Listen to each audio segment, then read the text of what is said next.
Welcome to Avalanche Facts, the channel where we delve into the stories that shape our world, stories that both unite and divide nations. We break down the policies driving global change and examine how these forces affect the lives of everyday people. Today, we delve into a topic that's making headlines and raising critical questions about freedom of movement, regional integration, and national sovereignty within West Africa. Specifically, we're examining Senegal's recent decision to close its borders to Malian NINA cardholders, a move that has stirred considerable debate and concern. For those unfamiliar, the NINA card, or Numero d'Identification Nationale, is a national identification document issued by the Malian government. Over the years, it has played a vital role in facilitating mobility for Malian citizens, especially within the Economic Community of West African States, ECOWAS. But last week, Senegal made an unexpected announcement that it would no longer recognize the NINA card as a valid travel document for entry. Instead, the Senegalese authorities have specified that only the ECOWAS biometric card or passport will be accepted for entry into their territory. This sudden policy shift has created significant barriers for many Malians who regularly cross into Senegal for work, trade, education, or to reunite with family. The immediate consequence is that many Malian citizens, unable to meet the new documentation requirements, are now stuck at the border, unable to enter Senegal. This decision has sparked diplomatic tensions, personal frustrations, and has led to broader conversations about the future of regional cooperation within West Africa. At Avalanche Facts, we're committed to exploring the why and the how behind the headlines. To understand this fully, let's step back and consider the broader context. ECOWAS was founded to promote economic cooperation, political stability, and crucially, free movement among its 15 member states.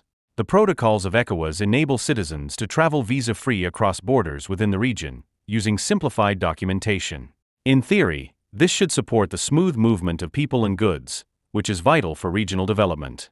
However, Senegal's recent decision challenges that ideal.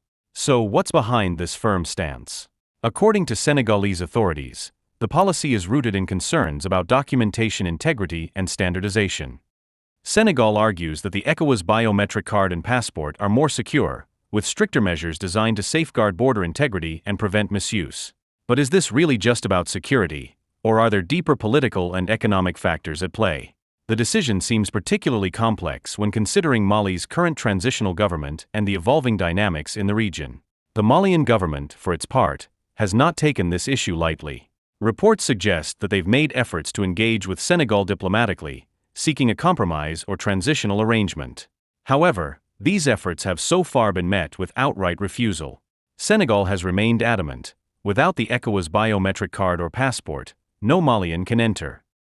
For the many Malians affected by this new policy, the implications are more than bureaucratic. They touch on livelihoods, family ties, and long-standing economic relationships.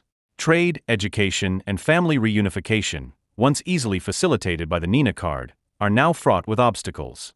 These changes have introduced an unexpected and unwelcome barrier between two countries that have shared cultural and historical ties for decades. At Avalanche Facts, we understand that stories like this go beyond politics. They are about real people. So in this episode, we won't just analyze the political ramifications of Senegal's decision, we'll also hear from those directly impacted by it. What does this mean for Malians who relied on the NINA card to move freely across the region? How are businesses, students, and communities adapting to this sudden change? We'll also examine the long-term effects on regional unity. Can ECOWAS continue to thrive if its members take such unilateral and rigid stances? Will this move undermine the dream of a truly borderless West Africa? Whether you're passionate about African geopolitics, concerned about human rights, or simply curious about how policies shape our world, we invite you to stay tuned. And, as always, we welcome your thoughts and experiences in the comments section. What do you think about this development? Should Senegal have handled this differently? Or is this a necessary step to ensure secure and standardized cross-border travel?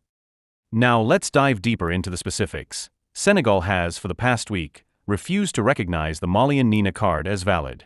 Instead, the only acceptable forms of identification for entry are the ECOWAS biometric card or passport. This policy has left many Malians without the necessary documentation stranded at the border, unable to enter Senegal for reasons ranging from work to family visits. The Malian government has attempted to negotiate a resolution, but Senegal has firmly rejected these overtures, refusing to make any concessions. In light of these developments, we hear from His Excellency, Assimi Goita, the president of Mali, who speaks to the Malian people about the impact of Senegal's refusal. In his address, he expresses the deep frustration felt by many. The decision, he says, is not just an administrative inconvenience, it's a matter of dignity and respect. By refusing to recognize the NINA card, Senegal is not merely rejecting a piece of paper, they are rejecting what the card represents, the identity and sovereignty of Mali.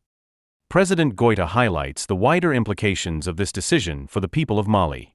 It's not just about crossing borders, it's about families being separated, traders being prevented from doing business, and students being unable to pursue education. He points out that the NINA card is a lifeline for many, especially in rural areas where access to alternative forms of identification is limited. By dismissing the NINA card, Senegal is effectively making it harder for Malians to prove their identity, which for many means navigating bureaucratic hurdles they simply cannot afford. The president calls for a return to dialogue, urging Senegal's leadership to reconsider. He appeals to the shared history, culture, and ties that bind the two nations and stresses the importance of solidarity and mutual respect in resolving this issue. For Malians, this situation is an opportunity to come together, support each other, and demonstrate their resilience in the face of adversity. To Senegal, President Goita offers a message of peace. We are not enemies, we are neighbors with a shared destiny. Let us work together to find a solution that strengthens our bonds, not weakens them. He reassures his people that Mali will stand firm in defending its rights and its dignity, and he remains hopeful that the situation can be resolved through cooperation and understanding. And so, we conclude today's program. The future of cross-border mobility within West Africa hangs in the balance, and this decision by Senegal will likely reverberate across the region. But as we've seen today, it's not just about policies, it's about people, relationships, and the dream of a united Africa. Thank you for watching.